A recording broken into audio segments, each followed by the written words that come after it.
Sorry, the question was left to right hand drive. Do we get more emotional in left or right? No. I think you've got to have a certain lack of brain power when you do jump into these cars, and anything that would confuse us tends to trouble the mind.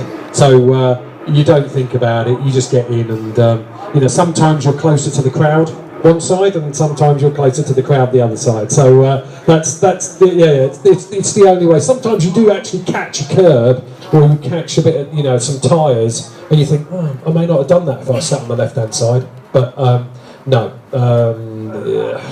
not really. Just crack on, as we say. Great question. So the question was, Michael, you've raced a lot of front-wheel drive and rear-wheel drive car. What's the learning curve like going back into these cars? Firstly, is my car, Tony, rear-wheel drive or front-wheel drive? Okay. So I think it's front-wheel drive. This one. Yes, it makes a difference. It makes a difference with the way that the car handles and behaves.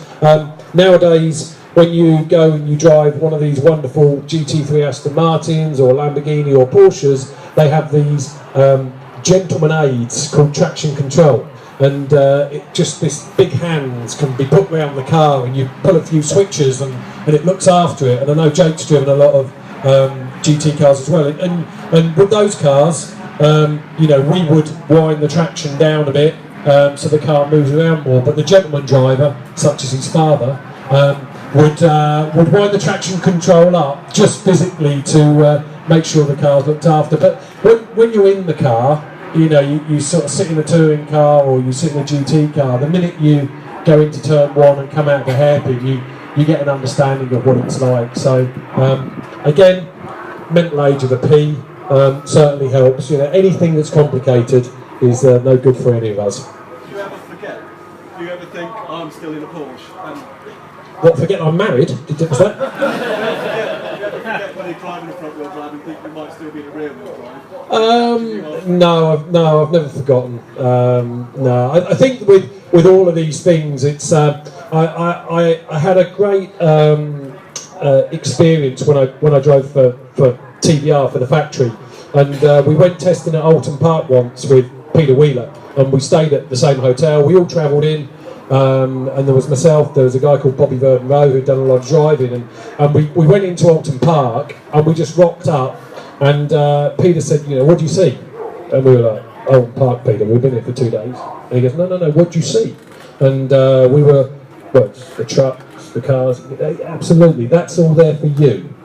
So we're going to turn around, we're going to go back over the bridge, and now we're going to go back into the circuit, and you're going to appreciate how much time and effort goes into providing your joy. And I think the thing is that when you turn up to these meetings, the guys all know, they'll have been lapping here since Monday, in bed, thinking about the lines, thinking about their braking, and you get to the stage where before you even get to the circuit, you're sort of, you think you know what you're going to do. Obviously, I didn't know whether it's front-wheel drive or rear-wheel drive, so I'm left or right-hand drive, so my world was a bit different, but you get in your head, you get a plan of what you want to do. Michael's been testing here, he'll have it in his head exactly what he wants to do, the lines he wants to be, the places he'll want to put the car on the circuit. So, and we're only talking half a second, 7/10 of a second between what is going to be a good qualifying session and a bad qualifying session. So you sort of have to lock yourself into it, and I think that if you suddenly went down to turn one and you thought, is this a Toyota, is it an Aston or something like that, I think you just have a huge accident. So no confusion. Well, not up until the last race there hasn't been.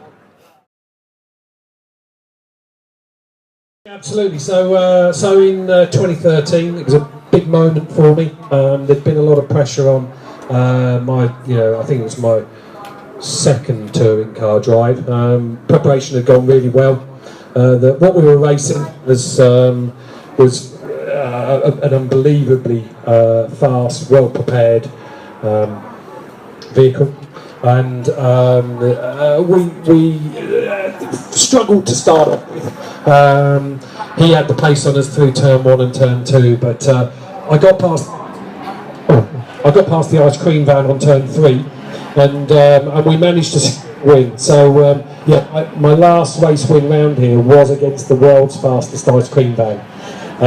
So yeah, I'm still quite proud of that one, Steve. So yeah, love that one. I'm a bit curious though, Mike. You leave us hanging there. What were you driving then? What was you actually in?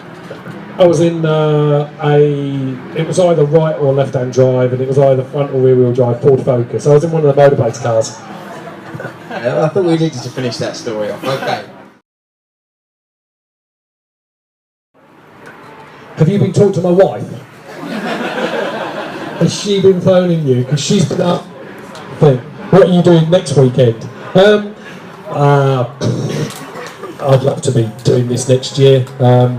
2 weeks ago, I wasn't even going to be stood here, so you know, we were going to be doing some historic stuff and doing what we were doing this year. So we'll see what's happening. Everybody will work hard. You know, it'll be great. It would be great to have this all in front of another 40 or 50 people that were supporting Team Hard. But yeah, we'll just see what happens. Take this year for me as it comes, and next year, if my hips are still good enough to get inside a car, I'll be trying my best to do so.